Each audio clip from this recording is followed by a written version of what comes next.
The Battle of Lone Pine was fought between Australian and Ottoman Empire forces during the First World War between 6 and 10 August 1915. Part of the Gallipoli campaign, the battle was part of a diversionary attack to draw Ottoman attention away from the main assaults against Sari Bair, Chunuk Bair and Hill 971, which became known as the August Offensive. The Australians, initially at brigade strength, managed to capture the main Ottoman trench line from the battalion that was defending the position in the first few hours of the fighting. However, the fighting continued for the next 3 days as the Ottomans brought up reinforcements and launched numerous counterattacks in an attempt to recapture the ground they had lost. As the counterattacks intensified, the Australians brought up 2 fresh battalions. Finally, on the 9th of August the Ottomans called off any further attempts and by the 10th of August offensive action ceased, leaving the Australians in control of the position. Nevertheless, despite the Australian victory, the wider August offensive of which the attack had been a part failed and a situation of stalemate developed around Lone Pine which lasted until the end of the campaign in December 1915 when Allied troops were evacuated from the peninsula. Prelude.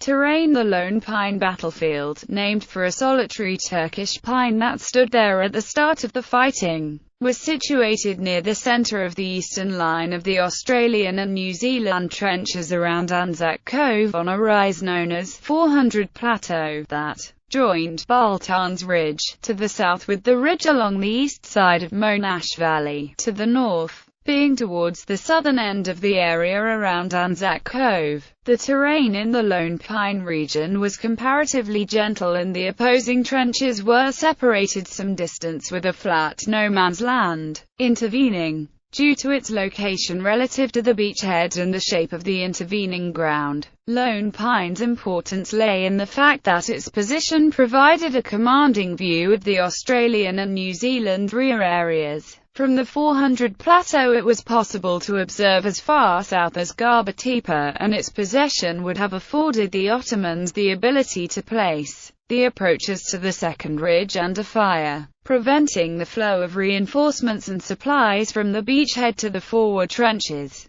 The main part of the Australian position at Lone Pine was centred around a feature known as the Pimple, where a salient had developed at the point where the Australians' position was closest to the Ottoman line. To the east of the salient, opposite the Pimple, the Ottoman line extended from the head of a gully, known as Owen's Gully, by the Australians, south for 400 yards towards the neck of Baltarns Ridge and continued south along a spur called Sniper's Ridge. Because of the salient around the Pimple, the Ottomans had focused on developing the trenches along the flanks of the position more than a centre, and had placed the firing positions in the centre in depth in order to gain the advantage of being able to pour enfilade fire upon any attacking force. At the rear of the Ottoman line, near Owen's Gully, was a depression called the Cup that was not visible from the Australians' position on the Pimple. Despite overflights of the area by British reconnaissance aircraft in June, the Australians were unaware of the Cup's existence,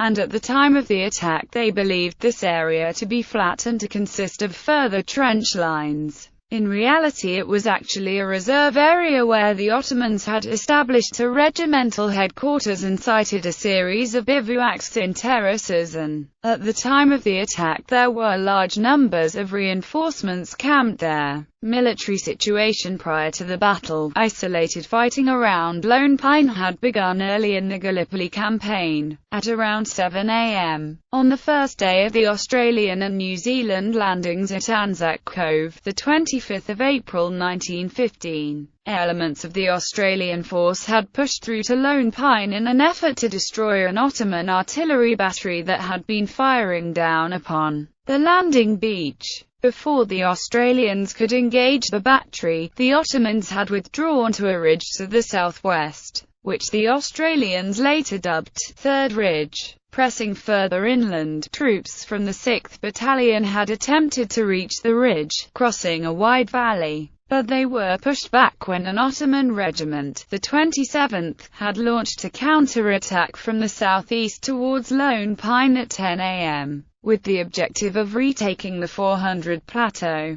Rolling up the 6th Battalion, the Ottomans pushed the Australians back to Pine Ridge, a finger of land that jutted south from Lone Pine towards Garbata Bay. Taking heavy casualties, the Australians withdrew north to Lone Pine, where they were able to establish a defensive position. As reinforcements were brought up from New Zealand units, in the afternoon a 2nd Ottoman Regiment, the 77th, arrived and heavy hand-to-hand fighting ensued before the counterattack was blunted. Further fighting around Lone Pine continued throughout the early stages of the campaign, but eventually a stalemate developed in which neither side was able to advance and static trench warfare began. In early July 1915, while making plans for an offensive to break the deadlock that had developed around the Gallipoli Peninsula following the initial landings in April, the commander of the Australian and New Zealand Army Corps, Lieutenant General William Birdwood, had determined that an attack at Lone Pine could be used to divert Ottoman attention away from a main attack that would be launched further north around Sari Bear, Chunuk Bair and Hill 971. The Australian 1st Infantry Brigade was chosen to undertake the attack, and consisted of about 3,000 men, under the command of Colonel Neville Smith, along with the 2nd and 3rd Infantry Brigades. The 1st Infantry Brigade was part of the Australian 1st Division. The division's commander was Brigadier General Harold Walker, a British officer who had replaced Major General William Bridges as temporary commander after Bridges had been killed by a sniper in May. Walker did not like the idea of launching an attack at Lone Pine, let alone a mere diversion, but when General Sir Ian Hamilton,